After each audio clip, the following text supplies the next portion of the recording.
को relation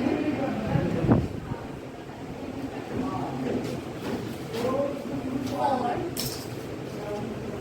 spherical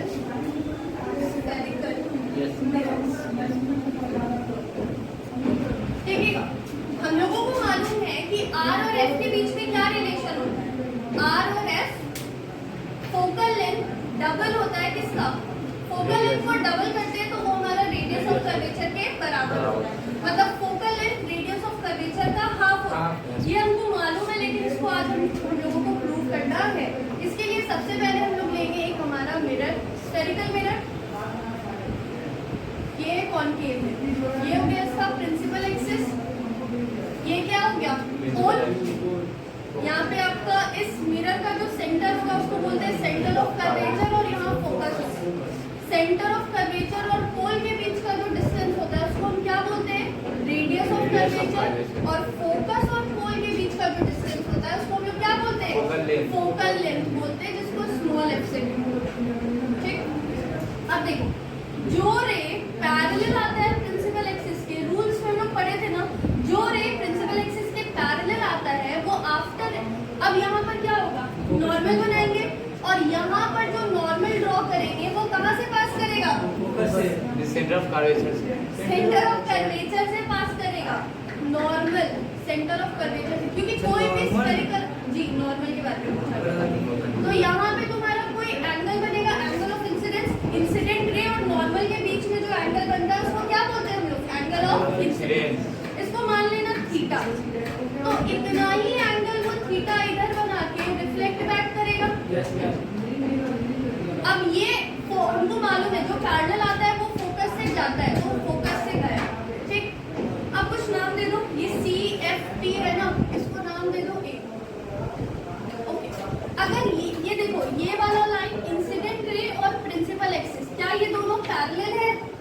और ये डॉटेड लाइन क्या इन दोनों पैरेलल लाइंस को कट कर रहा है? ट्रांसवर्सल कहलाएगा दोनों पैरेलल लाइंस का ये। तो ये वाला जो एंगल है ये किसके बराबर होगा? इसके बराबर होगा ऑल्टरनेट एंगल्स थीटा। अब यहाँ देखो, ये वाला FA वाला जो लाइन है, क्या ये भी इन दोनों पैरेलल लाइंस के लिए एक ट्रांसवर्सल का काम करेगा? तो ये वाला टोटल एंगल ये किसके बराबर हो जाएगा? इधर वाले टोटल एंगल के। तो ये कितना है total? Theta plus theta, 2 theta. तो ये एंगल कितना हो जाएगा? 2 थीटा होता है। क्लियर? ओके, अब यहाँ से एक परपेंडिकुलर नीचे डालें, इसको क्या नाम दिया जाए? B। ठीक है, अब ध्यान दो, अपने पास दो ट्रायंगल है। इन ट्रायंगल ACB, हम क्या बोल सकते हैं? अगर हम ACB वाला ट्रायंगल हम यहाँ बना देते हैं, ठीक है, ACB वाला, ये रहा A, इधर है C और ये रहा B, और ये एंगल कितना है? थीटा है। तो यहाँ से अगर हम tan थीटा लिखना चाहें तो हमें tan थीटा कितना मिलेगा? tan थीटा क्या होता है? Perpendicular by base. तो थीटा के सामने वाला परपेंडिकुलर AB बाय बेस कितना हो जाएगा? CB। ओके, इसको करना है इक्वेशन नंबर 1। और सिमिलरली क्या हम AFB दूसरा ट्रायंगल ले सकते हैं? इन ट्रायंगल AFB, फिर यहाँ पे बनाओ वो वाला ट्रायंगल AFB वाला।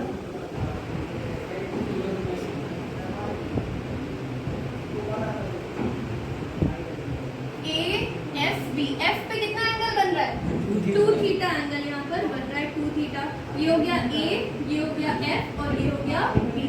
अगर इस ट्रायंगल में ध्यान दो तो tan थीटा कितना मिलेगा?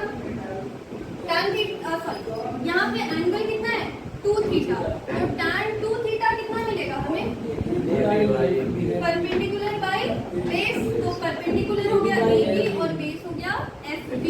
तो ये हो जाएगा AB बाय FB। इसको करना इक्वेशन नंबर 2।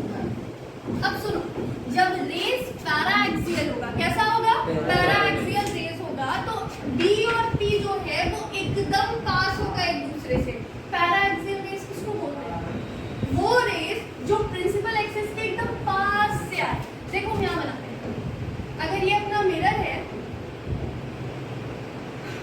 ये रहा पोल P।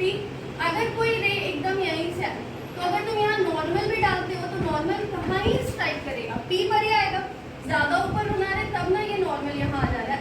पैराएक्सियल रेज अगर प्रिंसिपल एक्सिस के पास में आता है तो इससे अगर हम नॉर्मल डालेंगे भी नीचे तो वो कहाँ लाई करेगा, P पर ही लाई करेगा। तो अगर ये रेस पैराएक्सियल है तो B और P क्या होगा, एक ही जगह पे मिलेगा। या फिर हम बोल सकते हैं P and P are very close to each other for paraxial. तो क्या लिखेंगे,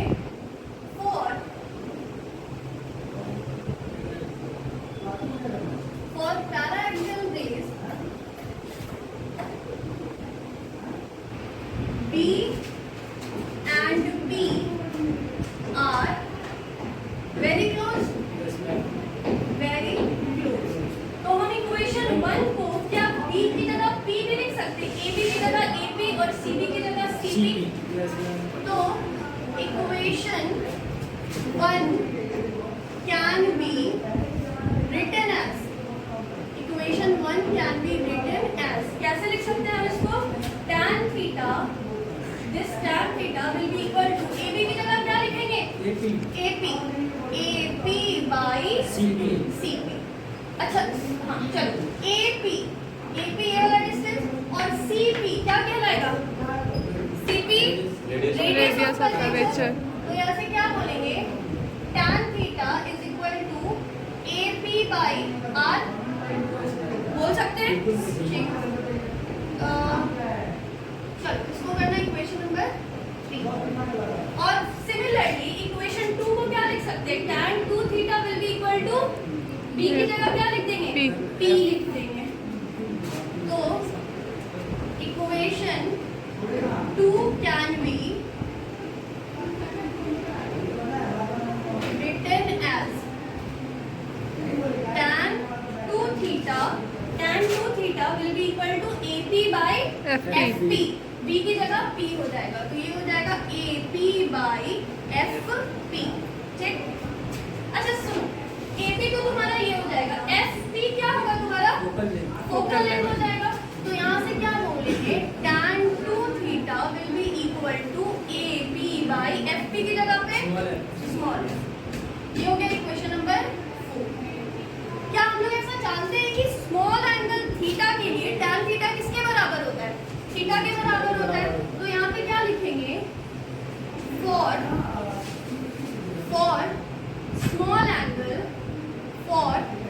small angle tan theta is approx equal to theta। अब देखो ना, रेस पैराएक्सियल है तो ये थीटा ज्यादा बड़ा नहीं बनेगा, ये बहुत छोटा सा एंगल बनेगा। तो for small angle tan theta is approx equal to theta. ठीक, ओके। तो इक्वेशन 3 को क्या लिख सकते हैं,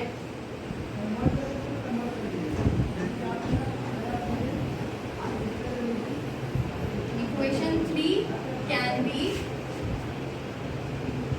written as, tan थीटा की जगह क्या लिखेंगे, थीटा। तो theta is equal to AP by CP, sorry AP by R। तो यहाँ से AP को क्या लिख देंगे हम लोग, R इधर जाके मल्टीप्लाई हो जाएगा, क्या हो जाएगा R थीटा।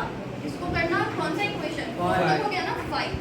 और सिमिलरली इक्वेशन 4 को हम लोग क्या लिख सकते हैं, tan 2 थीटा है यहाँ पे, तो स्मॉल एंगल के लिए क्या लिख सकते हैं, 2 theta is equal to AP by F।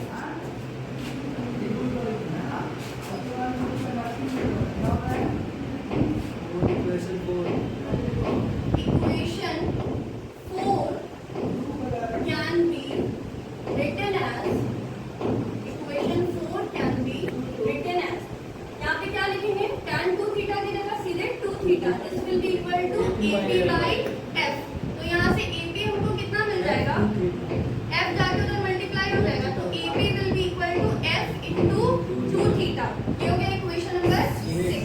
अब देखो इक्वेशन 5 और इक्वेशन 6 में दोनों का LHS सेम है, AP और BP दोनों का LHS सेम है, बहुत लाइट कर रहा है, दोनों का RHS भी क्या होगा, सेम ही होगा। तो अब यहाँ पे हम क्या लिखेंगे, from equation 5 and 6, from equation 5 and 6 दोनों का LHS बराबर है तो दोनों का RHS क्या होगा, बराबर होगा, तो आर थीटा बराबर होगा किसके, एफ इंटू 2 थीटा के, थीटा से थीटा गया, आर कितना हुआ, are is equal to 2f। एक तो ये रिलेशन होगा, radius of curvature is equal to twice of focal length, या नहीं तो f बराबर क्या लिख सकते हैं, 2 इधर डिवाइड में चला जाएगा, f will be equal to r by 2। क्या अब हमको पता चल गया फोकल लेंथ क्या होता है, रेडियस ऑफ कर्वेचर का आधा होता है। बोलिए सर। वहाँ पे इक्वेशन 6 होगा, 5 and 6। अच्छा 5 and 6 फ्रॉम इक्वेशन 5 and 6, ठीक। अगर ये वीडियो आपके लिए हेल्पफुल रही हो तो इसे अपने दोस्तों के साथ शेयर कीजिएगा, चैनल को लाइक एंड सब्सक्राइब कीजिएगा। Thank you and bye bye.